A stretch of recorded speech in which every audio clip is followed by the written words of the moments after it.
Global Géopol, bonjour. Je voulais tourner cette vidéo un petit peu plus tôt, mais j'ai eu une extinction de voix, c'est absolument catastrophique.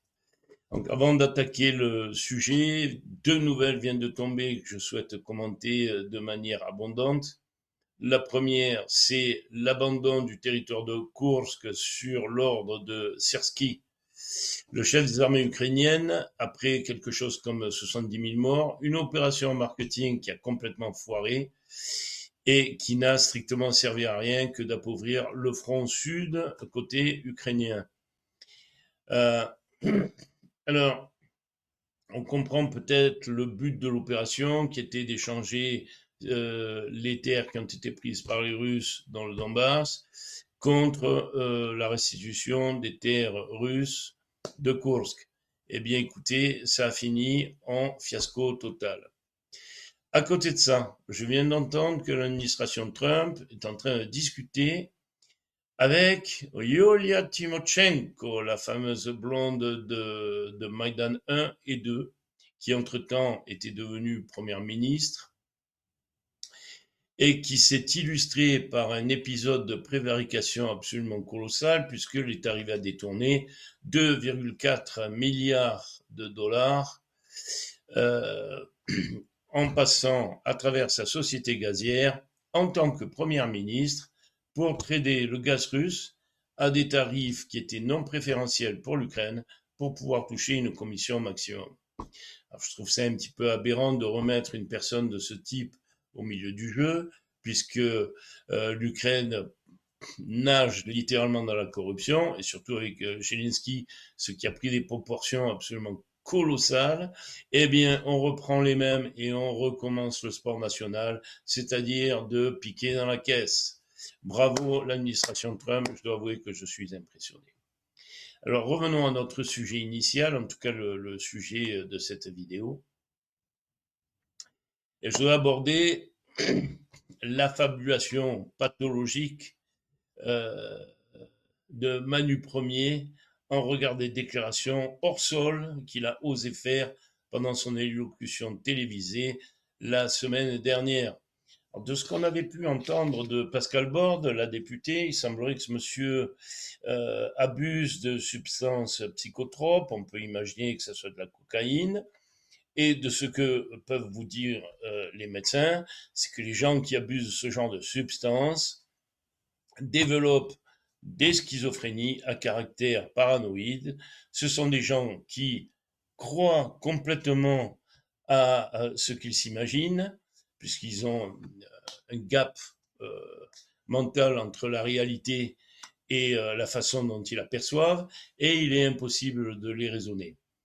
Alors, on peut mesurer à partir de là, en fait, une espèce de revanche à prendre sur Vladimir Poutine, et notamment en ce qui concerne l'épisode de février 2022, pendant lequel il s'est rendu au Kremlin, on l'a fait rentrer par la porte de derrière, à travers les cuisines, on l'a laissé poireauter pendant 2 heures, il s'est retrouvé au bout d'une table de 6 mètres, Vladimir Poutine a failli s'endormir pendant son speech de 6 ou 8 heures, je ne me rappelle plus. Et puis à un moment donné, bon, trop fatigué, il s'est levé, il est allé vaquer à des occupations un peu plus sérieuses en laissant Manu au milieu de la pièce un peu comme un imbécile. Donc depuis lors, Manu a été exclu du jeu géopolitique mondial et il a une dent absolument féroce contre la Russie. C'est une des raisons pour laquelle il a certainement déclaré que la Russie était devenue l'ennemi public numéro 1 de la France. Alors qu'en fait, si on regarde un petit peu la façon dont ce monsieur se comporte, on s'aperçoit notamment pendant l'épisode des Gilets jaunes et de la crise Covid, le premier ennemi de la France, c'est bien Emmanuel Macron. Alors remettons un peu d'histoire au sein du village et on va rembobiner la bobine pour regarder un petit peu ce qui s'est véritablement passé à partir de 2015. Les accords de Minsk devaient être exécutés avec une date butée qui était du 31 décembre 2015. Bien sûr, Poroshenko comme Zelensky n'ont pas exécuté ces accords, malgré le fait que Zelensky ait promis en fait de les mettre en place de telle manière à ce qu'ils puissent supporter la fédéralisation de l'Ukraine. Il change d'avis puisqu'en 2021, il décide de signer un décret pour pouvoir récupérer la Crimée et le Donbass, certainement poussé par les Anglais dont les intérêts financiers ne font absolument aucun doute en Crimée. Je pourrais développer le sujet, mais ça prendrait beaucoup trop de temps. Alors, pendant la période de 2015 à 2022, bien sûr, les Ukrainiens n'ont pas manqué de bombarder ces républiques, c'est-à-dire Lugansk et Donetsk. On se rappelle bien sûr d'un épisode où François Hollande balaye de la main un de ses conseillers alors qu'il est en reportage sur France 2, celui-ci lui disant que globalement c'était les Ukrainiens qui ne respectaient pas les accords, qui continuaient à bombarder de manière massive. Février 2022, le 22, les Ukrainiens deviennent fous et bombardent d'une manière absolument épouvantable ces deux villes et font un maximum de morts dans la population civile. Vladimir Poutine, qui avait un oukase sous la main pour lequel il devait se prononcer à partir de fin janvier, stipulant la reconnaissance de ces républiques, décide effectivement de signer ces accords en trois volets, à savoir socio-culturel, économique et sécuritaire, avec à l'intérieur de ce dernier un article qui correspondrait un petit peu à l'article 5 de l'OTAN. Le 23, Kiev continue à bombarder massivement. Vladimir Poutine reçoit une demande de Pachensky et de Pouchiline, les deux présidents de ces républiques, afin d'intervenir pour éviter le massacre des populations. Alors que s'est-il passé depuis? Eh bien, nous avons pu observer que 12 millions d'Ukrainiens ont décidé de migrer en Russie. Et là, le narratif qui a été vendu par les gouvernements occidentaux et par tous les médias mondiaux s'effondre complètement. Puisque si ces gens-là ont décidé de partir vivre en Russie, c'est que la Russie n'était pas leur ennemi. Ça explique aussi le fait que les 4 oblasts qui ont été sollicités en référendum de rattachement à la Russie, eh bien, ont majoritairement décidé d'exécuter ce rattachement, puisqu'ils sont constitués d'environ 8 millions de russophones ou d'Ukrainiens russophones ou de Russes initiaux. Alors, on a eu droit au cirque des Gilets jaunes. On a eu droit au cirque Covid. Et maintenant, on a droit, il recommence son cirque avec le cirque Ukraine. Alors que si on regarde ce qui se passe sur la scène internationale, la Russie ayant initié un dialogue avec les États-Unis du fait de la présidence de Trump, eh bien, ils sont en train de démonter le chapiteau du cirque Pender et les caravanes se dirigent sur l'autoroute de la paix, alors que Manu, lui, veut faire en sorte que les roues de cette caravane soient crevées et s'arrêtent au milieu d'un champ de guerre. Alors, regardons un petit peu en détail les déclarations de notre cher Manu, qui annonce que la Russie pourrait envahir la France. Alors, je ne sais pas s'il a déjà regardé une map monde, mais il semblerait que, avant que la Russie puisse arriver jusqu'en France, il va falloir traverser un certain nombre de pays. Et ce qui est un peu surprenant, c'est que, au bout de 3 ans de guerre, eh bien, l'armée russe est toujours dans le Donbass à vouloir protéger ses populations de telle manière à ce que le véritable problème de leur sécurité soit assumé. Donc les délires macronesques, ça commence à bien faire. Il nous annonce bien sûr que la Russie est en passe de fabriquer 3000 chars en l'espace de 5 ans et quelque chose comme 300 avions de chasse, puisqu'elle considère qu'elle doit dépenser 40% de son budget annuel pour, bien sûr, son armée. Alors, regardons un petit peu en détail ce qu'il en est, et vous allez être véritablement surpris. 2024, Uralbenwagon délivre 80 chars T-90 à l'armée, à savoir 15 unités par mois. Donc on est très très loin des 3000 chars à fabriquer. Si on regarde les 5 prochaines années, si on arrive à fabriquer 400 chars dans ces usines, eh bien c'est qu'on aura fait déjà du bon boulot. Alors oui, effectivement, il y a quand même 200 chars T72B3 qui ont été fournis, mais ces chars-là étaient déjà construits. Ils ont été mis à jour avec des plaques de protection active, ce qui ne nécessite pas énormément de travail. Quant aux 300 avions dont Manu nous parle, regardons la production de l'année 2024. Les usines russes ont fourni 24 avions, dont 10 Su-57, et à l'horizon 2028, 76 seront construits, ce qui veut dire bien moins de 20 par an. Donc sur 5 ans, on arrive à 100 avions, on est très très loin des 300. Alors, on va essayer de comparer un petit peu les budgets militaires de chacun des belligérants, en tout cas, et de leurs alliés. On a la Russie qui considère 146 milliards de dollars de son budget annuel, l'Ukraine 28, avec les alliés européens, à savoir le Royaume-Uni, l'Allemagne, la France, la Pologne, plus, à savoir tous les petits États des alentours, on arrive à quelque chose comme plus de 320 milliards de dollars. Donc déjà, si on compare ces budgets-là avec celui de la Russie, on s'aperçoit qu'ils sont du plus de double. Qu'est-ce que les alliés ne peuvent pas faire avec le double de budget que la Russie a pu faire?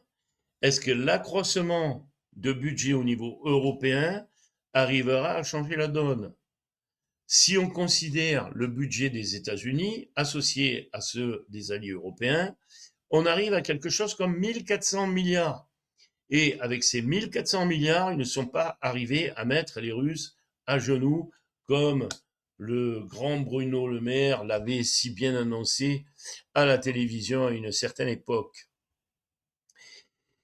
Qui a besoin de remettre en place une industrie de guerre? C'est certainement pas la Russie, puisque de toute façon, ils sont très très bien achalandés au niveau matériel. Regardez la comparaison entre la France et la Russie, ça ne fait mais vraiment aucun débat. Alors, est-ce que ce budget-là n'est pas une façon élégante de dire que l'Europe veut s'affranchir de l'OTAN, puisque les États-Unis ont décidé de se retirer en regard de ce que le général Flynn, qui a été secrétaire d'État à la Défense, a annoncé dans les médias il y a quelques jours. Est-ce que tout ça, d'un point de vue militaire comme industriel, a beaucoup de sens? Une entreprise, une armée, pardon, c'est quand même une entreprise à grande échelle. C'est une espèce de Microsoft ou d'Apple de la défense. Et ça prend énormément de temps à construire. À savoir, il y a plusieurs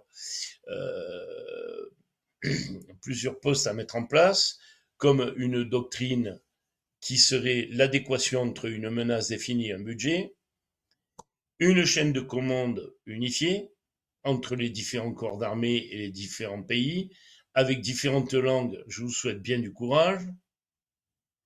Il faut recruter, il faut entraîner les gars, il faut les motiver, il faut assurer la cohésion des équipes, et ça prend énormément de temps. Ce n'est pas parce qu'on va mettre un budget sur la table qu'on va arriver à mettre en place une cohésion entre soldats. Il faut bien sûr un système de commande synchronisé, un système de renseignement avec des satellites, de l'intelligence, du personnel, euh, des infrastructures informatiques, etc., qui soient coordonnées entre les différents corps. Il faut mettre en place une production, il faut mettre des stocks, des capacités de stockage, des structures de maintenance et de chaînes logistiques, puisque si l'OTAN se retire, eh bien, il faut tout reconstruire depuis le début. Et les États-Unis se retirent de l'OTAN, pardon. Et bien sûr, la mise en place d'une stratégie, etc., etc.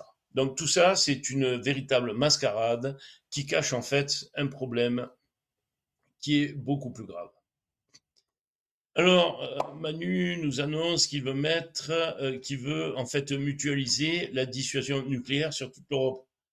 Alors, est-ce que c'est du mode chaise musicale, c'est-à-dire que ce serait un peu chacun son tour, ce qui exposerait la France au comportement erratique de certains pays, comme celui des pays baltes vis-à-vis de la Russie. Extrêmement dangereux, sachant que ces gens-là n'ont pas encore digéré leur histoire et qu'ils pourraient poser énormément de problèmes et, d'un point de vue sécuritaire de la population française, nous exposer à une frappe nucléaire, ce qui n'est pas acceptable, en tout cas de ce qu'on a pu entendre du général Bruno Darry. Alors, on a affaire à une espèce de spirale infernale, c'est-à-dire, c'est une espèce d'immaturité qui s'oppose à de la responsabilité. On a les grandes puissances comme la Chine, comme les États-Unis, comme la Russie, qui veulent calmer le jeu et faire en sorte qu'on ne finisse pas en guerre nucléaire. Et à côté de ça, on a des déclarations intempestives comme celle de notre cher Manu, et bien sûr de Mélanie qui, depuis très très peu, depuis 24 heures, a complètement retourné sa veste. Quelques jours, elle annonçait qu'il fallait absolument protéger l'Ukraine, malgré le fait qu'elle ne soit pas partie de l'OTAN, sous l'article 5, ce qui nous amènerait en fait à un conflit nucléaire euh, si jamais l'OTAN intervenait en Ukraine, ce qui a amené bien sûr Matteo Salvini à dire maintenant il faut peut-être un peu calmer le jeu, hein, si Macron est fou, nous on ne l'est pas. Alors, notre cher Manu nous parlait d'ingérence russe en France, et j'aimerais pouvoir aborder le chapitre de l'ingérence française en Ukraine, puisque le coup de Maïdan a quand même été bien supporté par deux ONG principales, une étant polonaise qui s'appelle Open Dialogue Foundation et l'autre Cosmopolitan Project Foundation, dont les différents membres, en tout cas le secrétaire et le président, étaient des proches de certains membres des gouvernements précédents, à savoir Pierre Persson et Stéphane Séjourné. D'ailleurs, ils se retrouvaient au Café de Flore à Paris, dans le quartier de Saint-Germain, pour rendre compte en fait des évolutions du coup d'État qui étaient en cours de préparation. Il faut savoir une chose, c'est que Open Dialogue Foundation a financé les, euh, les différentes factions néo-nazies ukrainiennes avant Maïdan et post-Maïdan, comme le groupe Azov et Pravi Sector. Euh, à noter la photo de famille où on voit les deux présidents de ces deux ONG, qui d'ailleurs étaient financés par George Soros, encore le même, en présence de Anne Hidalgo à la mairie parisienne, et bien sûr de la sœur de Nadia Savchenko, une membre de Pravi Sector qui a assassiné deux journalistes dans le Donbass, avec bien sûr toute la nébuleuse de structures de support de ce genre de communication, avec change.org et des membres, bien sûr, de cette fameuse ONG qui participaient aux deux structures. Alors, vous allez me dire, mais un complot, je dirais nine. Si on regarde l'adresse de ces différentes organisations, on s'aperçoit qu'elles étaient très très proches du Parlement européen à Bruxelles et de ce fait pouvaient continuer leurs actions de lobbying et de communication au sein de l'institution si présente. Si on regarde d'ailleurs le kaléidoscope constituant des différents acteurs qui ont participé à Maïdan, on s'aperçoit d'une chose, c'est que ces différents acteurs prennent leurs racines dans le nazisme ukrainien de la Deuxième Guerre mondiale, notamment avec Klaus Schwab, dont le père avait monté une société qui s'appelait H. Weiss, qui travaillait à la fabrication d'eau lourde pour le Troisième Reich. La secrétaire d'État Chrysler Freeland du Canada, dont la grand-mère était une grande amie et de Hitler et de Goebbels,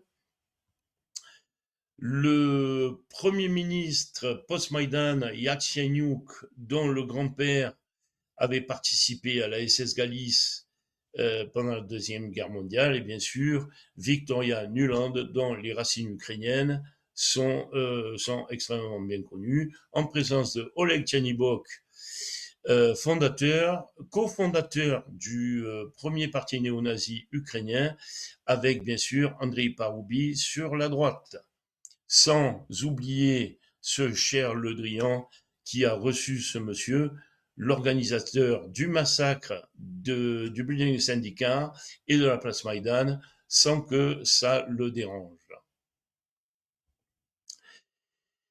Alors, quand on parle du nazisme en Ukraine, bien sûr, c'est occulté par les médias, mais si on se penche sur ce qui s'est passé pendant cette fameuse période entre 2015 et 2022, on pourrait carrément être choqué, puisque un des membres de l'UPA, qui s'appelait Stéphane Bandera, voit un de ces boulevards en son nom, le même boulevard qui amène au massacre de Babillard, pendant lequel presque 34 000 juifs ont été exécutés, avec la participation de ce monsieur.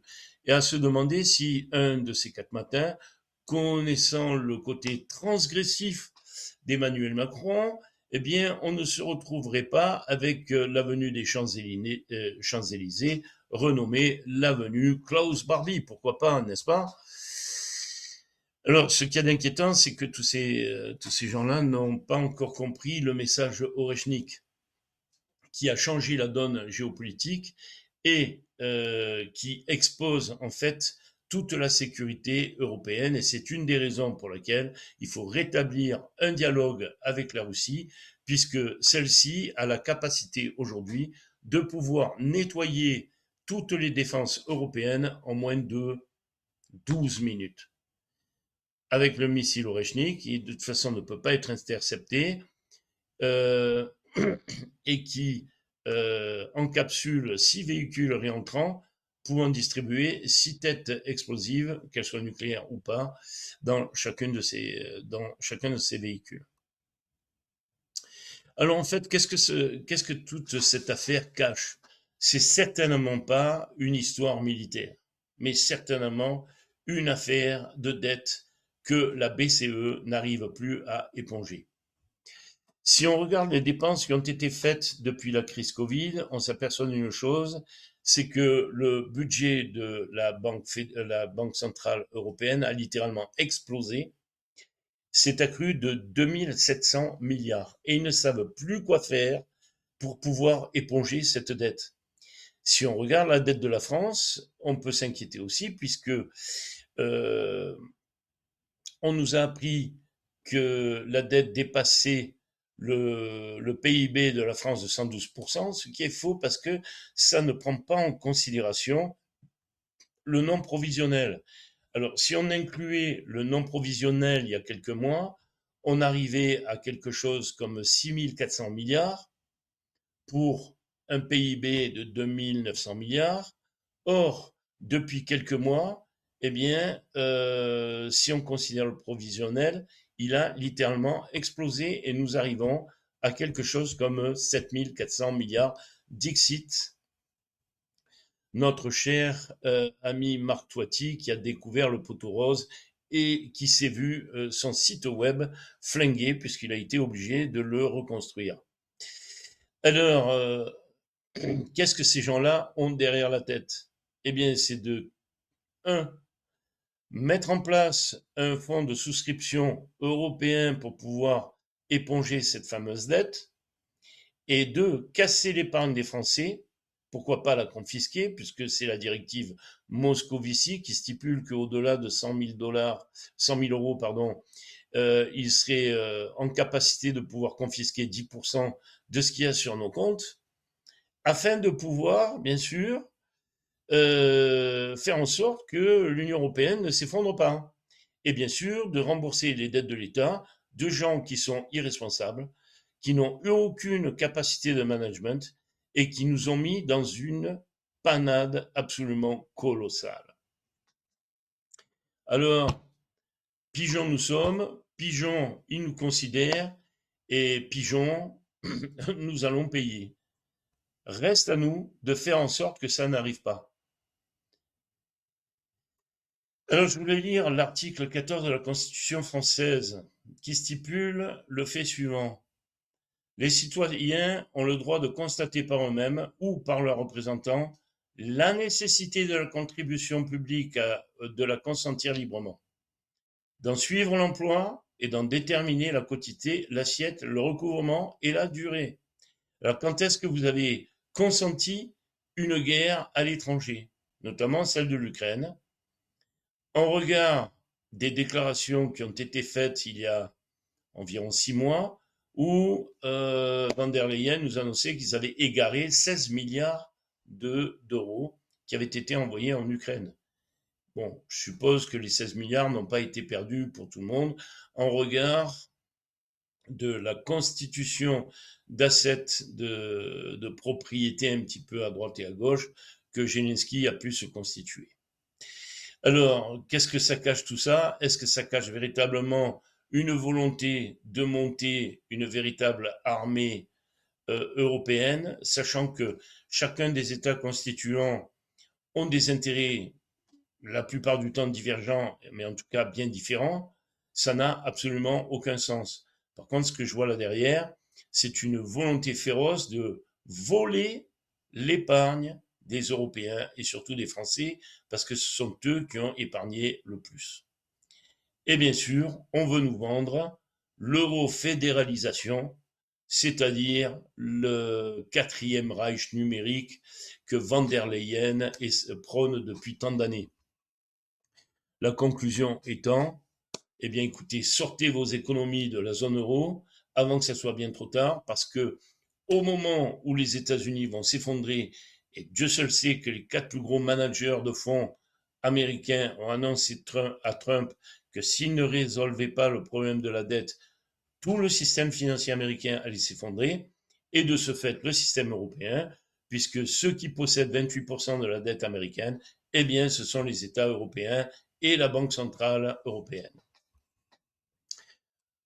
Voilà, donc on imagine bien Van der Leyen défiler dans les rues de Lviv d'ici quelques temps quand elle aura réussi son coup d'État démocratique financier par l'installation de leur fameux CBDC, c'est-à-dire le Central Bank Digital Currency, qui leur permettra bien sûr de contrôler l'aspect monétaire de nos dépenses.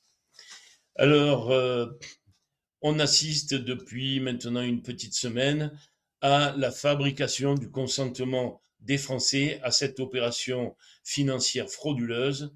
Et c'est la raison pour laquelle je vous propose cet article de 20 minutes qui annonce que 52% des Français seraient convaincus par l'intervention du président. Alors regardons un petit peu les détails, puisque sur 44 300 personnes qui ont vu cette publication, il y en a à peine 706 qui l'ont apprécié, ce qui veut dire en d'autres termes que 98,4% des Français ne sont pas d'accord avec cette déclaration. Donc, les médias aujourd'hui se foutent de notre gueule. Et il n'y a pas que les Français qui ont décidé de dire non à Macron, mais 1,3 million de morts en Ukraine qui lui disent non. Et je pense qu'il est bien temps d'arrêter ce véritable massacre. Alors, quand Manu nous dit il est minuit moins le quart, il faudrait peut-être regarder qu'on ne parle pas de minutes, mais de milliards de dollars. Et de ce fait, on pourrait conclure qu'il n'est que minuit moins 2700 milliards. Eh bien, écoutez, merci de m'avoir écouté. J'espère que vous avez apprécié les quelques petits détails que je vous ai exposés et je vous souhaite de passer une bonne soirée.